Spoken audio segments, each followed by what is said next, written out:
like, komen, subscribe, dan share. Oke? Assalamualaikum warahmatullahi wabarakatuh. Waalaikumsalam. Sahabat Bang Miing, rasanya setahun lebih, mungkin juga bahkan lebih dari 1 tahun ya. Saya tidak muncul di Bang Miing punya cerita atau dalam channelnya Miing Bagito Channel. Dan kali ini saya baru muncul kembali ya, menyapa Anda semuanya, berusaha untuk mengobati kerinduan, terutama saya tentunya. Dan hari ini saya berbaju putih yang jarang sekali saya lakukan di acara-acara seperti ini, pakai baju putih dengan kantong 2, sebut saja pakai baju PDH. Kok begitu pentingnya?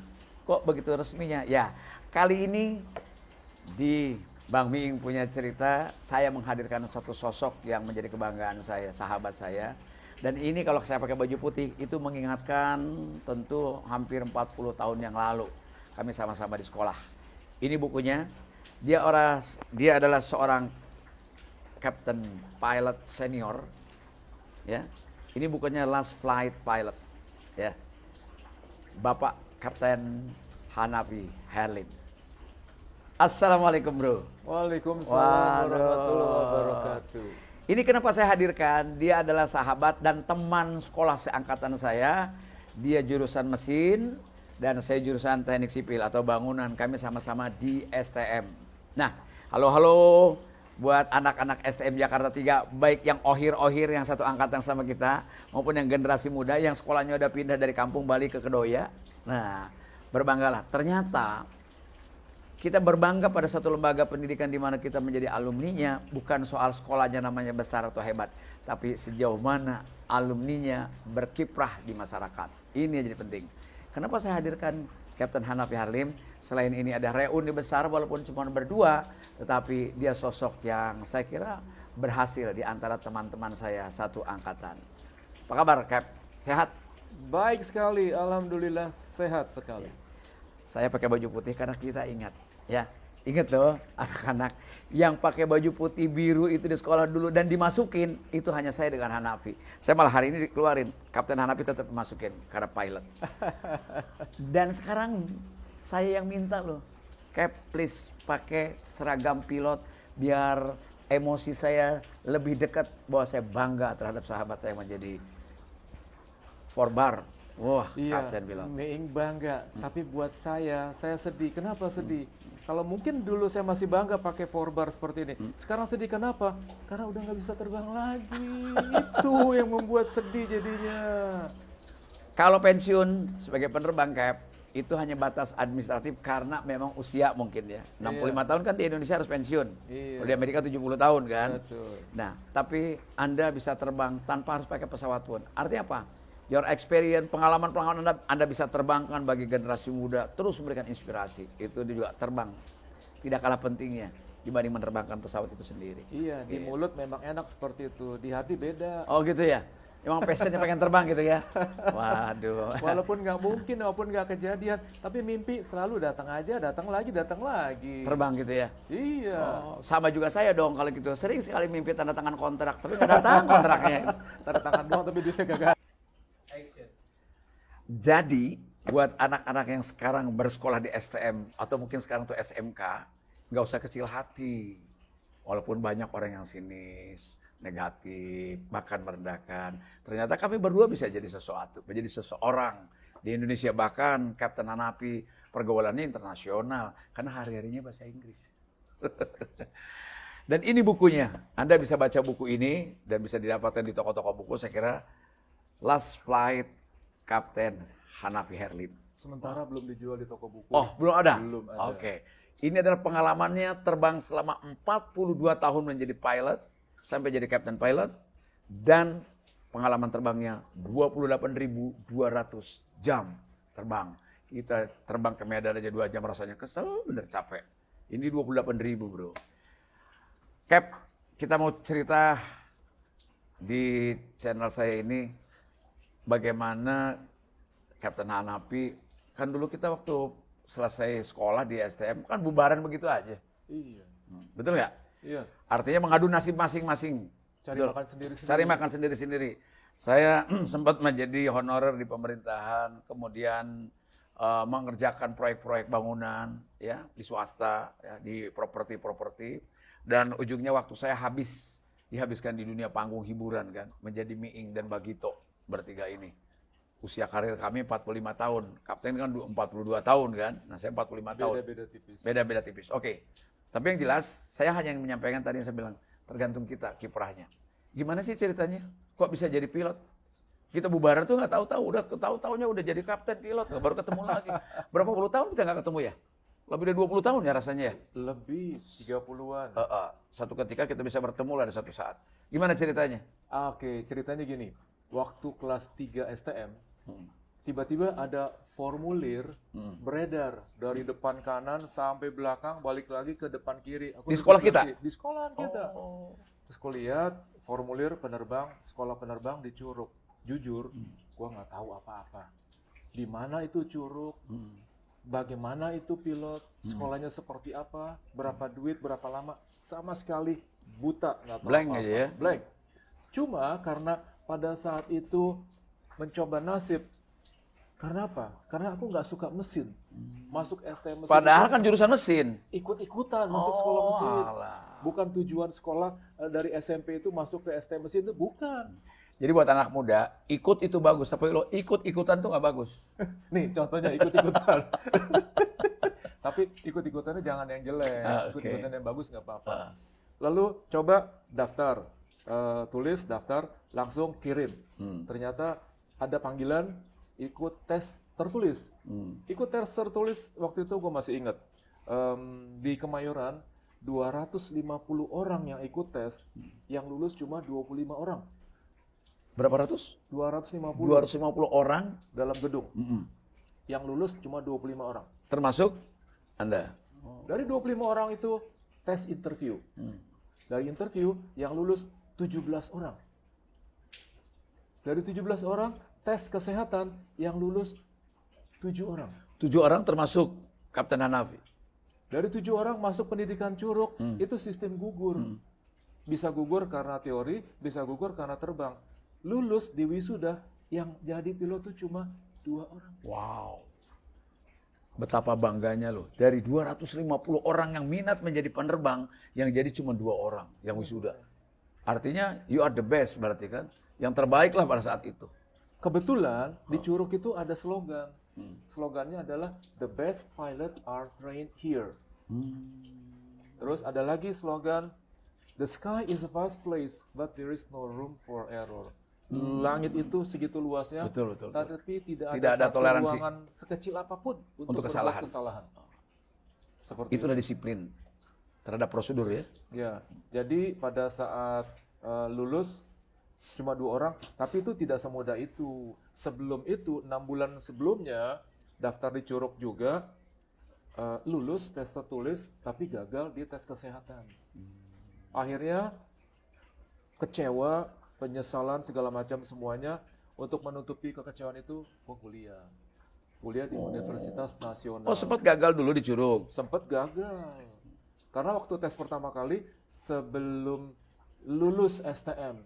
Kita lulus STM 77 kan. Kira-kira pertengahan 77, aku ikut tes itu. Oh, masih sekolah. Masih sekolah ikut tes. Dengan harapan, kalau lulus, nanti tinggal kasih STTB, ijazah, kita langsung kuliah atau langsung jadi taruna. Ternyata nggak lulus. Gue udah lama banget nggak dengar kata STTB. Kalau ijazah masih dengar, tapi STTB zaman kita ya. Zaman kita, surat tamat. Surat tanda tamat belajar. STTB. STTB. Oke. Jadi pada saat STM kelas 3 pertengahan gagal, akhirnya apa? Lulus STM, cari kuliah. Yang penting jangan nganggur. Sempat kuliah di? Kuliah di UNAS, Universitas Nasional di Manggarai. Sambil kuliah, ikut-ikutan lagi, coba daftar lagi di Curug. Daftar Curug. Ratusan orang lagi? Kenapa? Ratusan orang lagi daftarnya? Dari awal lagi enggak? Kalau yang pertama dulu lupa, ini yang kedua 250 orang itu. Jadi pada saat ikut yang kedua kali, yaitu proses tadi 250 sampai 7 orang, sampai 2 orang. Betul, dalam satu gedung, satu tanggal yang sama, itu Jakarta. Pada saat itu kan tesnya banyak. Ada Medan, Surabaya, Bali, Batam, dan segala macam semua kota-kota besar. Pada saat itu kan nggak ada handphone kan, jadi nggak bisa nyontek juga kan, nggak bisa tahu bocorannya apa. Tapi jelas berbarengan semuanya tes pada saat itu. Nah, jadi dari Jakarta yang lulus tadi cuma 25 orang, lulus Jadi 7 lagi orang. 17, lalu lagi 7 orang masuklah pendidikan. Nah, yang dari kota-kota lain kan ada juga. Ada juga. Gabung itu semuanya. Gabung dari beberapa kota, totalnya kurang lebih ada sekitar 160-an orang masuk dalam Curug di angkatan yang sama, angkatan 29. Itu lulus semua, 100 kan? Belum, itu tahun 78. Yang lulus cuma sekitaran 60 orang kurang lebih. Seluruh Indonesia. Seluruh Indonesia. 60 orang itu, nah sebagian 33 orang kalau nggak salah diambil Merpati. Nah, aku dikaryakan di Merpati, 33 orang itu. Ya, Sobat Bang Miing, betapa hebatnya dan kita bangga ya prestasi orang yang sekian ratus orang. Jakarta saja 250 orang, cuma 2 orang yang lulus. Artinya memang tadi bahwa filosofi penerbangan itu tidak memberikan toleransi terhadap kesalahan, ketidakdisiplinan, dan ketidakteraturan. Jadi saya tahu betapa filosofi itu sangat tinggi dalam kehidupan kita. Kalaupun kita bukan penerbang, ternyata filosofi itu bisa dipakai dalam kehidupan sehari-hari loh. Betul sekali. Jadi melanggar aturan, melanggar undang-undang, betul nggak? Melanggar prosedur, kemudian berbohong. Basicnya adalah disiplin. Disiplin, lu tidak jujur, ini bukan main dasar. Di buku ini ada. Lanjut, Cap.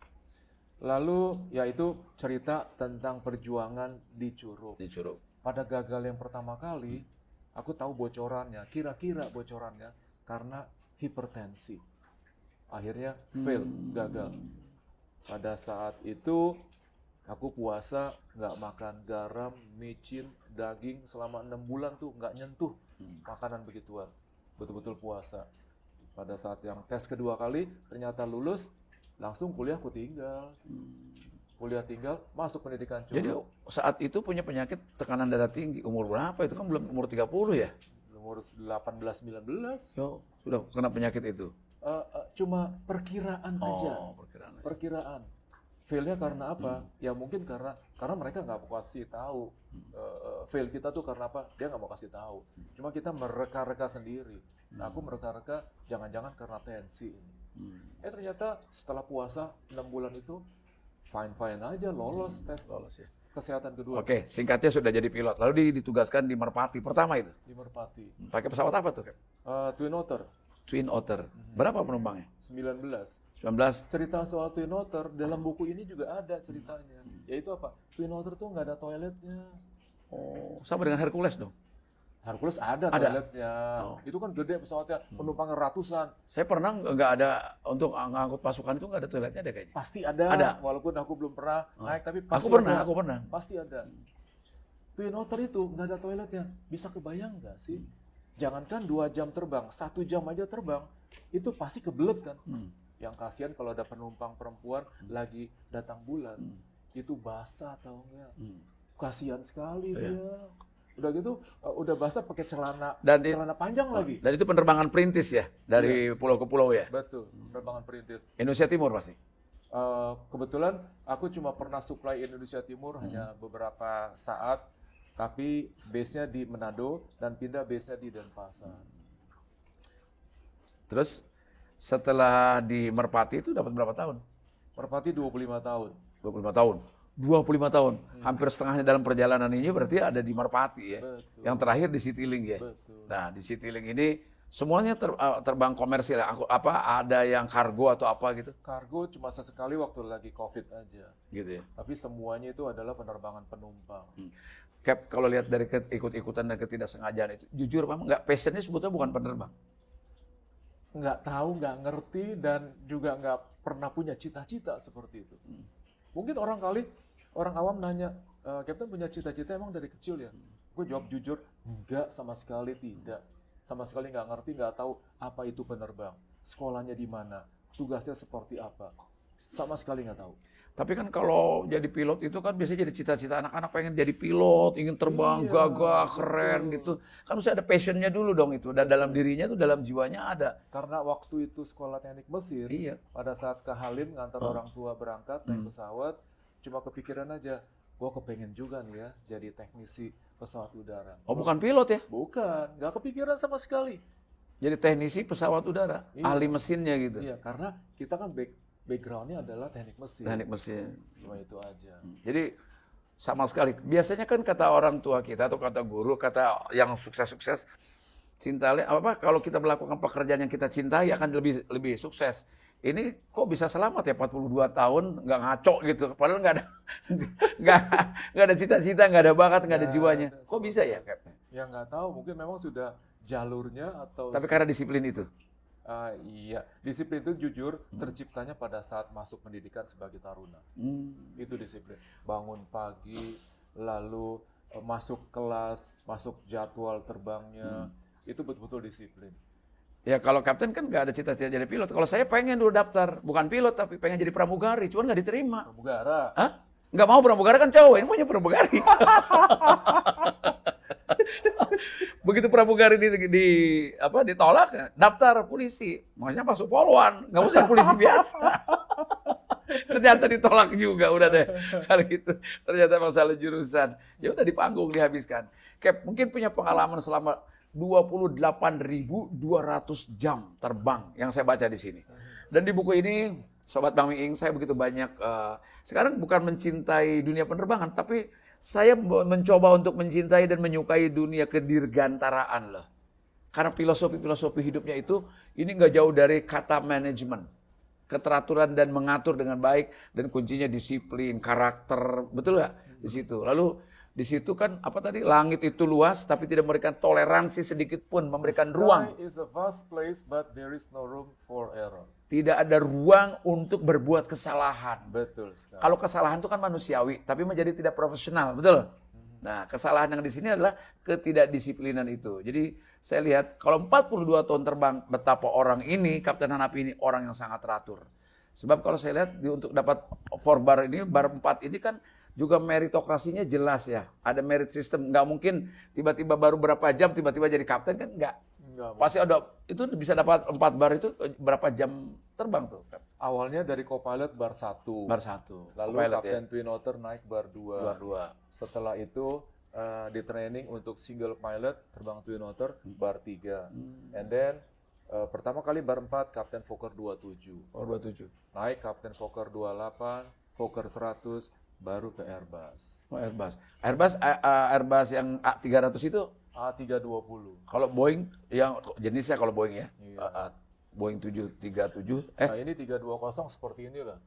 Airbus 320. Yang terakhir Kapten Hanafi menerbangkan pesawat jenis apa? Ya itu dia, Airbus 320. Airbus 320 yang Citylink itu. Iya, betul. Itu terakhir ya. Terakhir. Bagaimana perasaan ketika terbang terakhir 42 tahun itu? Rasa mungkin ada rasa haru, Yang ada jelas rasa sedih. bangga lah ya, bisa terbang jet walaupun jetnya ini bukan wide body tapi masih narrow body. Tapi sudah cukup bangga. Saya punya slogan sebuah pepatah. Apabila engkau belum bisa mendapatkan apa yang kau inginkan, cintailah apa yang kau miliki. Pada saat itu yang aku miliki adalah Airbus 320. Ya sudah, ini memang sudah milik aku. Ya udah, aku cintai itu. Apabila engkau belum mendapatkan apa yang kau inginkan, maka cintailah yang kau dapatkan sekarang. Kau miliki. Itu konsep bersyukur. Bersyukur Konsep sekali. bersyukur. Kalau kita bersyukur atas segala nikmat yang Allah berikan, maka akan melipat gandakan kenikmatan itu, kan gitu. Dahsyat ya. Dan satu hal yang menarik, kalau saya juga kaget, norak banget sih ini pramugari gitu karena di Citylink itu kalau mau berangkat mesti pantun, cakep kata penumpangnya. Ternyata yang menciptakan ide itu pantun tuh Kapten Hanafi ya. Ya, Gimana ceritanya untuk menarik orang menjadi penerbangan itu beda banget sama penerbangan lain. Tiba-tiba pramugarinya berpantun. Kalau orang bertanya, kok bisa bikin pantun? Saya langsung jawab, aku bikin pantun tuh semenjak SMP. Oh. Semenjak SMP di buku catatan di belakang itu isinya pantun mulu. Oh ya Allah. Kalau pas ketemu guru yang bete, itu males dengerin dia, malas buka buku, udah di buku belakang tuh aku tulis Bikin pantun. Iya, seperti itu. Jadi memang zaman dulu belum ada WA kan. Yang ada cuma SMS. Mereka teman-teman kalau pas lagi Ramadan suka kirim SMS tentang Ramadan kan. Itu pas aku baca, langsung buka, langsung bales. Balesnya bales pantun. Pantun. seperti itu. Masih hafal nggak pantun yang dibawain pramugari salah satunya kalau terima kasih ya, setelah mau landing atau sebelum terbang gitu, gimana? Kalau milik sendiri sih hafal. Itu kan pantun itu akhirnya disuplai oleh pramugari, oleh pilot, oleh pada nyumbang. manajemen, pada nyumbang pantun, akhirnya dibukukan. Dibaca, tinggal dibaca. pramugari tinggal baca pramugari ya. tinggal baca. Pantun apa nih yang menurut dia paling Pas. paling enak, paling pas misalnya. Misalnya gini. Oh, dia pilih ya. Saat mau landing di Tanjung Pandan. Pantunnya seperti ini bikinanku nih ya. Siapa yang tidak kenal, wanita cantik biasanya suka berdandan. Tubuhnya harum, pakai minyak wangi. Siapa yang tidak kenal Tanjung Pandan? Tempat dibuatnya film Laskar Pelangi. Wah, cakep. Saya balas pantunnya. Jalan-jalan ke Jayapura, beli duren dengan cangkangnya. Ngapain jauh-jauh beli duren? Di sini juga banyak. Ongkos kirimnya berapa? Makanya ongkosnya tiketnya berapa? Gitu. Jauh-jauh ke sana. Emang di sini nggak ada? Makanya itulah teknik orang Betawi bikin pantun. Kalau orang Melayu, pantun itu filosofis. Pasti nasihat isinya dan keindahan. Kalau orang Betawi yang penting lucu. Gitu. Begitu. Jadi orang Betawi kalau mau cakep tuh nggak usah ke salon. Bikin pantun aja, cakep. Jadi itu menarik ya. Jadi idenya agar orang agak berbeda, ada diferensiasi di dalam marketing Citylink atau di dalam pesawat itu ada sesuatu hiburan mungkin. Ada sesuatu yang berbeda. Berbeda ya. Tiap-tiap company kan menciptakan branding yang berbeda seperti itu. Nah, kita ciptakan juga sesuatu yang berbeda. Walaupun kadang-kadang saya lihat pramugarinya kalau baca pantun agak malu-malu juga gitu. Ya mungkin karena dia nggak pede ya. Nggak pede, ya betul. Jadi ketawain duluan, cakep. Dia ketawa akhirnya, malu-malu. Dan itu sampai sekarang mungkin orang Citylink akan mengingat bahwa itu gagasannya Kapten Hanafi ketika mengusulkan atau punya ide pantun itu ya di situ. Tapi Cap, saya kira ini dari terbang ke terbang, pesawat apa yang menjadi obsesi kepengen menerbangkan pesawat kalau ada kesempatan? Twin Otter. Loh, balik lagi ke belakang. Twin Otter keluar dari Curug, tamat dari Curug, aku langsung dididik Twin Otter. Sampai istilahnya, kutil-kutilnya tuh aku tahu di Hafal mana. ya? Hafal banget. Sekarang tuh pesawat masih ada? Masih jalan? Masih terbang? Masih terbang. Masih terbang. Dia baling-baling ya? Baling-baling.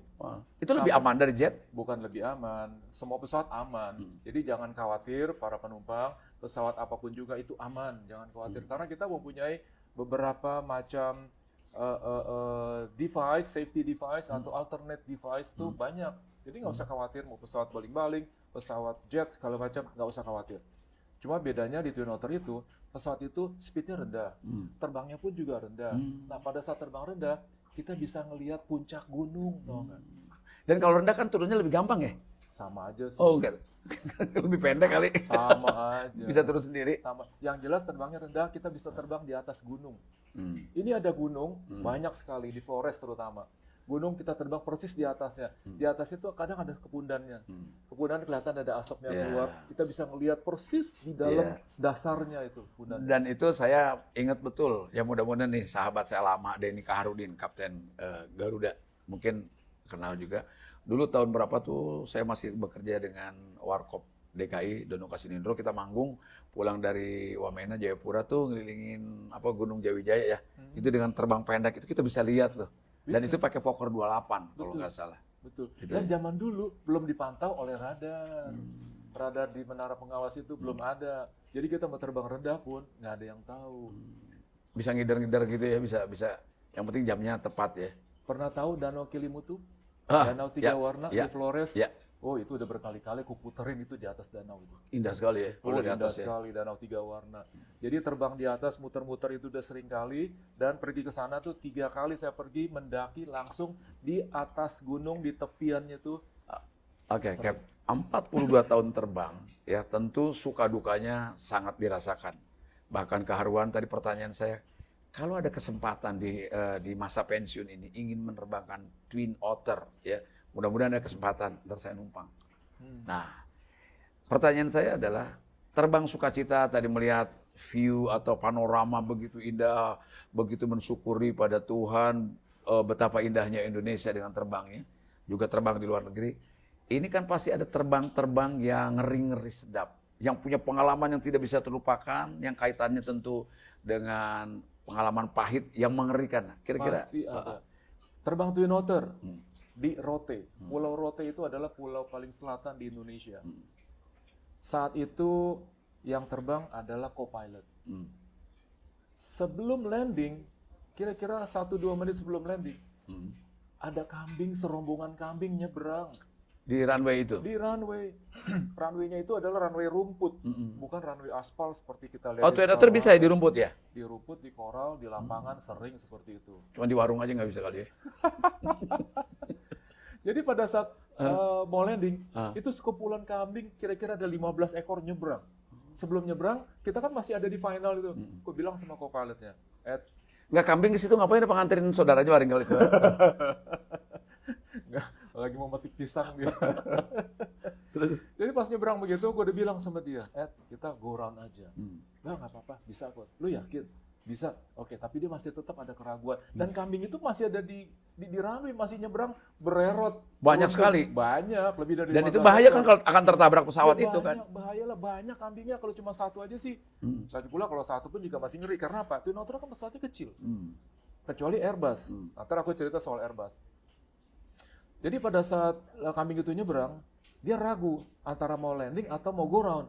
Ternyata dia landing juga. Apa yang terjadi? Pada saat landing, kambingnya itu masih ada. Dia minggir, hampir masuk ke got. Kambingnya? Bukan kita. Pesawatnya? Pesawatnya hampir Oh, masuk yang ke minggir got. pesawat bukan kambingnya? Bukan. Oh, menghindari kambing ya berarti? Dari kambing. Oh, hebat juga pilot itu. Nah, pada saat minggir mau masuk ke got, wah ini bahaya nih. Langsung saat Tapi udah landas tuh, udah landas? Udah. Langsung saat itu juga aku take over kan. Take over, go round, take off lagi. Naik lagi? Airborne lagi. Apa yang terjadi? Di depan itu ada bukit. Ya gunung kecil ya, bukit ya. Persis di atasnya. Kalau lurus itu? Persis di atasnya Wow. kita naik. Waduh, nyaris dikit lagi. Nabrak Nyaris bukit. dikit lagi. Kalau kena, bubar jalan. Kalau telat sedikit mungkin ya itu ya? Bubar Naik. jalan. Nggak ada ampun. Udah, setelah itu yang kedua kali, udah gue yang landingin ya. Itu nggak ngasih kabar ke menara agar si keamanan di ground itu giringin kambing? Nggak ada towernya di situ. Wow. Nggak ada. Jadi kita nggak tahu keadaan bagaimana ya? Nggak ada. Kita cuma lihat dari atas, lihat ke bawah gini sebelum kita landing, aman, nggak ada apa-apa. Udah, kita pas landing. Nah, pada saat mau siap-siap landing, itu kambing nyebrang. Di Flores tuh ya? Di Rote, Di Rote ya? di NTT. Ya, terus Cap, saya baca di sini pernah juga ada kejadian yang human error menuju di penerbangan luar negeri kalau tidak salah di Afrika atau mana itu yang tutup oli itu cerita tutup oli Itu dari Jakarta ke Surabaya waktu itu. Jadi, Oh, di Indonesia tuh? Di Indonesia. Padahal pesawat itu baru keluar dari hanggar. Seharusnya kan udah oke kan. Tapi ternyata sang tekniknya ini lupa ngencengin tutup, lupa ngencengin tutup olinya, lupa kasih tahu kepada shift berikutnya. Akhirnya ketahuan juga sampai di atas ternyata olinya kurangnya kurang banyak. Waduh, ini kalau diterusin maka akan mati mesinnya dan mesinnya rontok. Iya. Pistonnya rontok. Kalau olinya yang menguap atau habis, dia kan mesin jalan tanpa oli berarti rontok dong. Rontok lah. Aku cuma bilang sama co-pilotnya, ini kalau mobil kita seperti ini terus kita jalanin, maka engine akan rontok dan duitnya banyak sekali kita keluar. Pesawat engine-nya berapa? 1-2 M barangkali. Iya. Seperti itu. Terus akhirnya aku bilang, gimana kalau kita matiin aja mesinnya? Setuju? Nanti pada saat mau mendarat baru kita hidupin lagi. Benar, matiin lagi. Matiin satu. Just penumpang nggak tahu, cuma dia mendengar ada sesuatu. Kok ada sesuatu yang janggal? Bilang kepada pramugarinya. Pramugari lapor kepada saya. Cap, itu ada penumpang bilang, kenapa ada suara itu? Oh, nggak apa-apa, itu nggak ada masalah kok. Tenang aja, santai aja. Padahal mesin udah mati satu. Itu pengaruh nggak kalau landing dengan satu mesin? Nggak ada pengaruh. Oh, tetap bisa turun? Tetap bisa. Kecuali naik ya mungkin ya? Naik juga nggak ada masalah kok. Oh. Dengan mesin satu nggak ada masalah, tapi pada saat take off itu mesinnya 2. Pada saat airborne mesinnya mati 1, itu nggak ada masalah. Nggak ada masalah ya? Apalagi kalau landing mesin 1 juga nggak ada masalah. Jadi pada saat sebelum mendarat, 5 menit sebelum mendarat, aku hidupin lagi mesinnya. Dan aman? Dan aman untuk jaga-jaga, tapi nggak dipakai mesinnya. Mesinnya karena kalau dipakai takutnya rontok gitu. Cuman hidup aja? Hidup doang. Oh. Jadi menggunakan engine yang nomor 1. Artinya si mesin itu powernya atau energinya tidak digunakan, hanya sekedar hidup, hanya muter aja? Saja, iya. Oh. Seperti itu. Dan itu selamat ya, aman ya? Pada saat landing Surabaya selamat, lapor kepada teknik datang buka kap mesin, itu kap mesinnya penuh dengan oli. Oli, berantakan. Penuh dengan oli, ternyata pada saat dicek olinya kendor tutupnya, high pressure muncrat, olinya itu seluruh ke mesinnya itu penuh dengan oli. Wah, bahaya banget ya. Ya. Terus dia dapat sanksi dong mestinya orang teknik di Jakarta itu. Katanya sih iya ya. Aku bilang janganlah, itu kan manusia bisa saja lupa. Ya. Cap, dari mana kepikiran? Itu kan sebuah sikap atau sebuah keputusan yang harus diambil dalam keadaan emergensi itu ya. Singkat dan harus tepat. Harus tepat ya. Iya. Jadi ingat ya buat sahabat Bang Miing, terutama anak-anak muda. Bagaimana seorang pilot itu sudah terdidik cara mengambil keputusan yang singkat tapi tepat, akurat gitu. Itu gimana kepikiran? Oh ini harus begini. Aku Gitu. cuma berpikir kalau mobil kita kehabisan Oli. apa yang akan terjadi? Rontok metalnya. Iya, rontok dan duitnya pasti turun mesin pasti banyak. Iya. Kita harus minggir. Itu mobil. Taruhlah nggak soal duit dulu, mungkin soal hancurnya dulu tuh. Atau mungkin kalau dia udara kan ngerinya kan bahaya ada apa-apa. Iya, Gitu. betul sekali. Itu pengalaman pertama? Dan urusan panjang deh. Oh, bukan pengalaman pertama, itu pengalaman yang kesekian itu. Tentang human error, tentang kondisi pesawatnya. Kondisi pesawat, kondisi Yang Airbus gimana yang Airbus? Airbus, ya itu tadi, itu cerita soal Airbus. Oh Airbus itu, yang soal oli itu ya? Cerita soal penumpang, unruly passenger, penumpang yang bermasalah di dalam pesawat.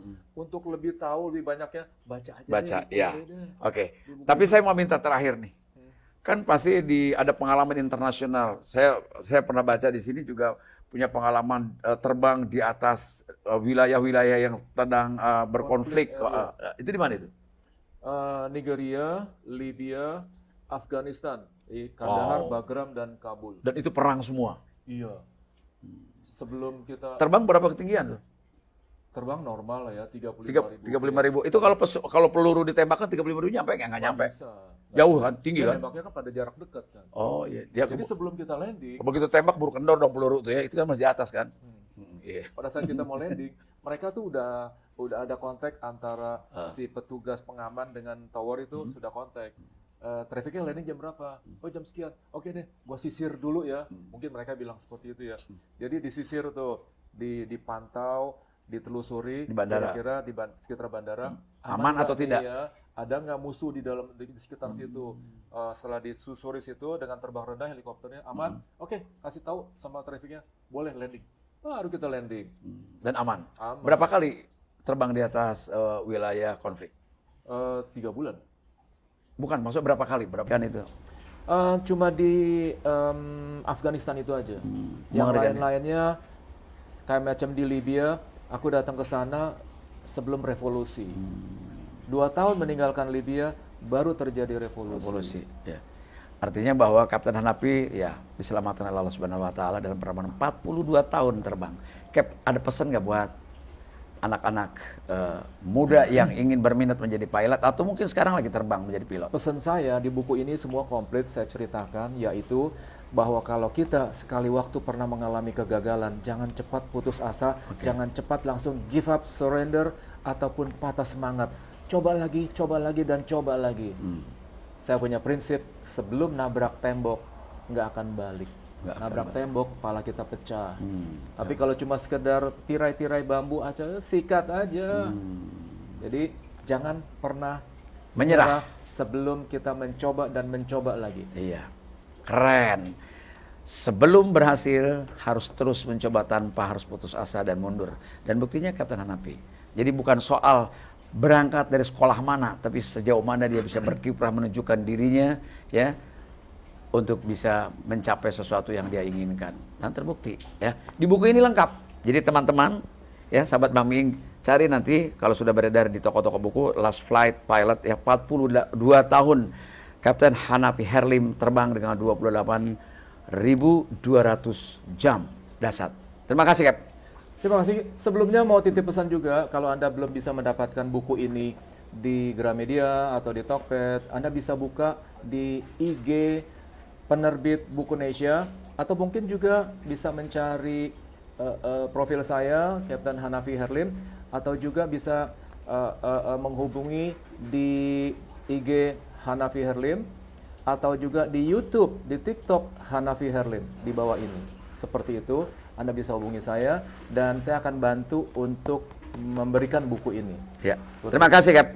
Ada 2 pesan. Yang pertama, nggak boleh putus asa. Terus berjuang sampai kita berhasil. Berjuang dan berjuang, mencoba dan mencoba. Itu 1. Yang kedua, dunia penerbangan, termasuk dalam dunia kehidupan di luar penerbangan pun, ternyata jangan berikan toleransi pada ruang berbuat kesalahan, ketidakjujuran, ketidakteraturan, melanggar aturan, prosedur dan sebagainya. Dan satu hal, disiplin yang kuat pasti itu menjadi penting bagi kita, dan itulah karakter seorang penerbang. Selamat membaca buku, dan mudah-mudahan ini menjadi inspirasi bagi kaum muda, bagi sahabat-sahabat Bang Miing. Siapa tahu besok kita jadi pilot, jangan kalah sama Batman sama Superman. Masa dia bisa terbang, Gatot Kaca aja bisa terbang, kita enggak. Oke, selamat membaca dan terima kasih. Mudah-mudahan kita akan ketemu lagi. Assalamualaikum warahmatullahi wabarakatuh. Makasih, Kap. Terima kasih juga. Keren.